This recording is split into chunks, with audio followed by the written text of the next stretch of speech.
Before this bodycam footage unfolds, it looks like officers are responding to what seems like a straightforward domestic violence call.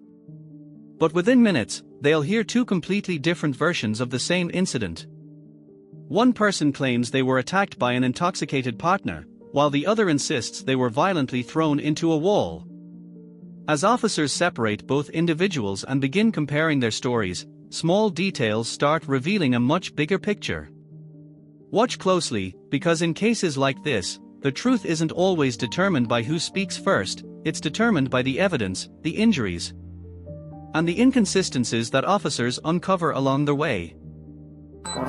She's like a whole 12-pack, still PO'd at me. You got any weapons on you? No. Okay. Yeah, she's PO'd at me because I cheated on her 2 months back, and I thought we were trying to work on it, but she decided to drink a whole case of beer and started hitting me, going, ludicrous on me. She tripped, hit her head, and now she's calling the cops saying that I did that when I was just trying to save myself because she got me a good one right there. What worked up to things being physical? She just got drunk and started going violent on me and started yelling. I said, "Can you please go to bed?"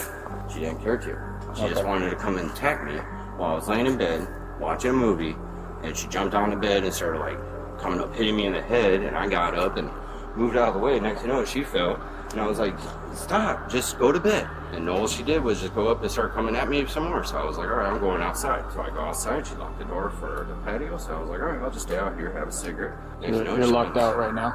No. Okay. She just kind of, when I told her which one do you want to be in, I said, I'll go in the room. You go out on the patio. And next thing you know, she started coming right into the room at me again. So I was like, all right, I'm going back out. I'm going right out here waiting for you guys. Why did she do that? Past trauma from me cheating on her. And she just brought it up out of the blue, or? She keeps bringing it up, and I was like, because she drank a whole 12-pack, and I told her not a good idea, and just started going on, yelling, screaming. I was like, we got neighbors, we cannot be doing this, it's late at night. Is she drunk right now? Yeah.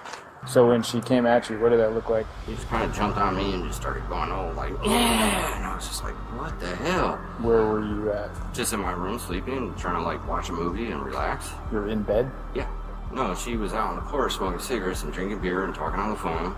And then all of a sudden out of the blue, she comes running in and started coming at me. So I was like, Did she say anything before she did that? She just said, you're a f***ing cheater, you're a lover, blah, blah, blah. And I was like, calm down. It's late at night. And then what'd she do? She just started coming up and slapping me and hitting me. So I backed away and tried to move out of the way. And next you know it, she falls, hits her head. She got a little knot right there. And then she goes, this is what you did. And I go, no, I said, just leave me alone. When she first, did she grab you at first? She slapped you at first? She punched you? She grabbed me and then just slapped. She didn't punch. She in the just face? gave me a good slap a couple times. So then what did you do? And I just got up and just tried to get out of the way. And just went out to the porch to have a cigarette. Okay. What caused her to fall down? She tripped over something. I don't know. She came rushing at me and then she went like this. In your bedroom? Yeah. Where's that injury at on her? It's right here. I think it's on one of these sides, but she came up and just kind of rushed at me, but tripped while she was trying to come at me. And that's when she hit the side of the wall right there. Okay.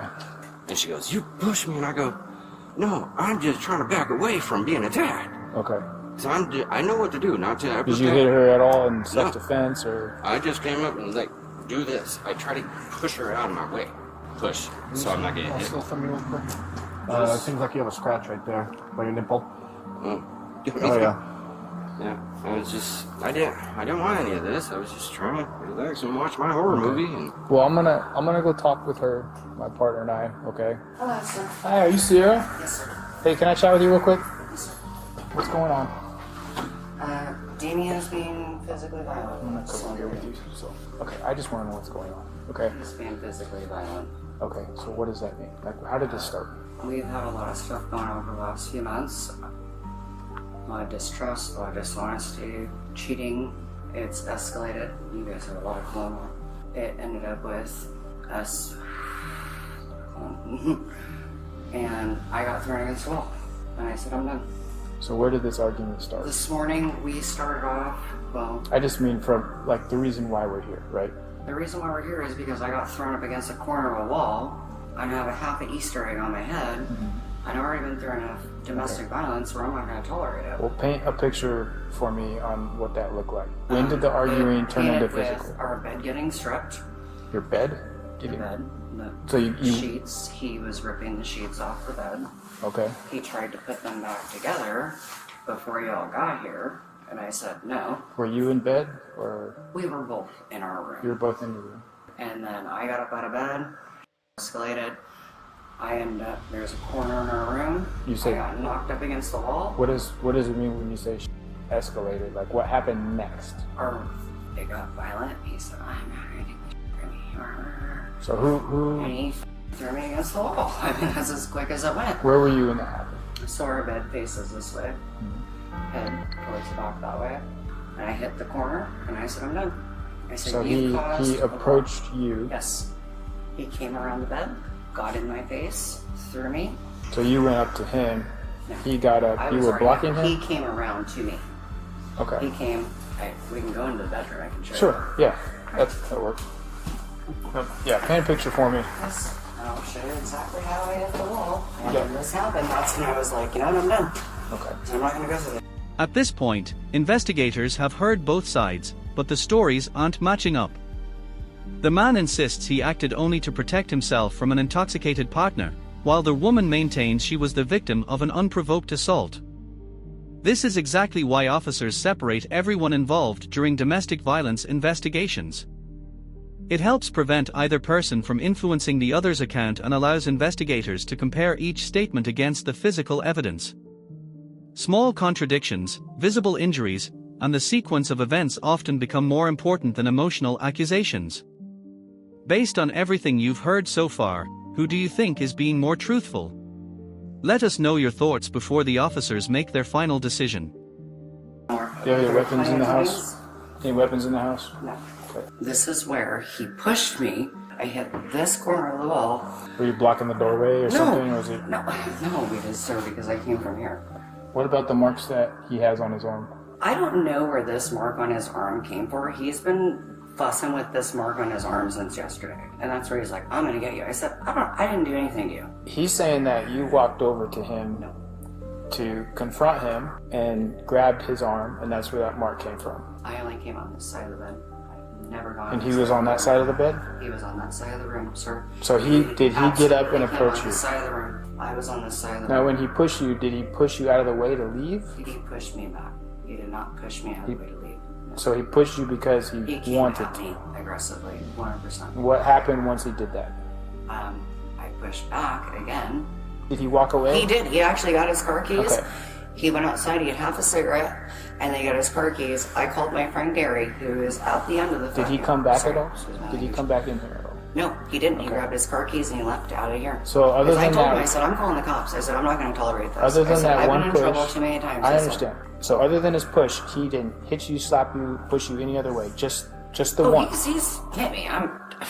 I don't know. Okay, so he pushed you the one time and you hit your head. We're not going to see bruises. I mean, they happen later. Like I said, this one on his arm, I have no idea what that's from. What, He's been did you see fussing that and- prior to Yes. this? Oh, yes. He's been fussing and fussing about that all day. All right, I'm hang on like, with her. I'm gonna. at him, you know, like, stay away from me. Are you willing to take a recorded statement in everything you say on oath that you're being truthful? Yes, sir. Okay. Absolutely. Damien, okay. Help me understand, because you guys' stories aren't quite lining up exactly, which it happens all the time, right? Yeah. But she's saying that the physical altercation started somewhere else. No, we were laying down. And I was watching a movie and she was still getting on me like, you've been cheating on me. Okay, so pause right there. You told me earlier that she came into the room. You guys both weren't laying down together. Yeah, she I came asked into that. the room. You just said we were laying down. No, I was laying down. She was out on the porch talking on the phone with her little brother or something like that Okay. while she was drinking her beer. And then came out from there, came into the room to lay down next to me. Okay. And then that's when she started getting on me about cheating with a black girl, she called it and stuff. And then came up and jumped on me, grabbed me, and then She started- jumped out, like you were on the bed and she Yeah. jumped on you? And then she was like, you fuck. And then I was like, get off me. And then I pushed her off. I got off. I went like this. And that's when she kind of back at me and hit me right here. And then that's when she came and started rushing at me again. Let me see your face again. It's like good at dodging. So you're saying that she walked around to your bed. Yeah. Did she stay there? Did you go somewhere? I went out to the back on the porch. Okay. And I just stayed out there. And that's when she goes, she locks it. It said, stay away from me. I Okay. was like, I am. Okay. And what's her name again? Zero Dance. Sierra. Okay. All right, Sierra, where you at?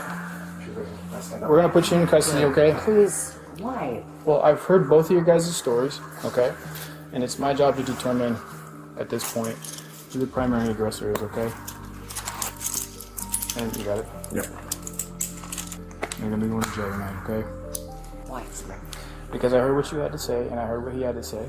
And there's some inconsistencies with both, but I think that you're the primary aggressor. There are fresh injuries on him, okay? And I understand that He has a mark on his arm. But So you're welcome to take a recorded statement if you'd like, to tell your side of the story under penalty of perjury if you'd like. Okay. should I? Would it make it better? What, do we need If a you're fire to come check his little arm bruise?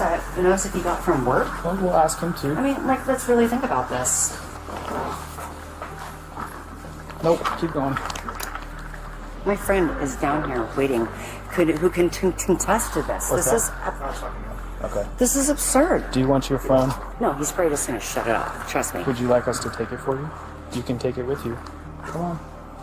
Please. Right over here. Watch your step. There's a curb. I didn't know there's a curb right outside. What is wrong with Federal Way? Go ahead and stand right here. Widen your stance, please. Do you have any weapons or anything on sir. you? Okay. I'm gonna search you before I put you in my car. Okay.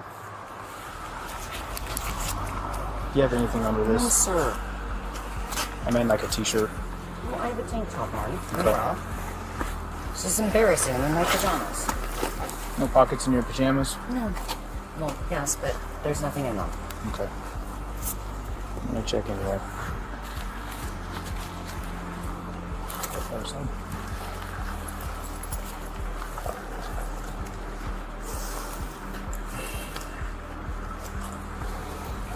Wow.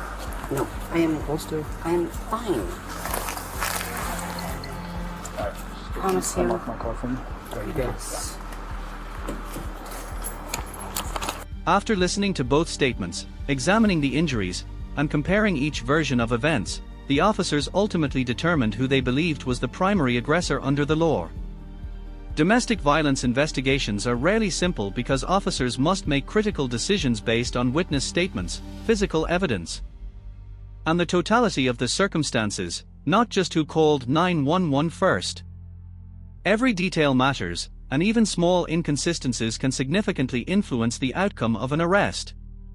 Whether you agree with the officer's decision or not, this footage highlights just how challenging these situations can be in real time.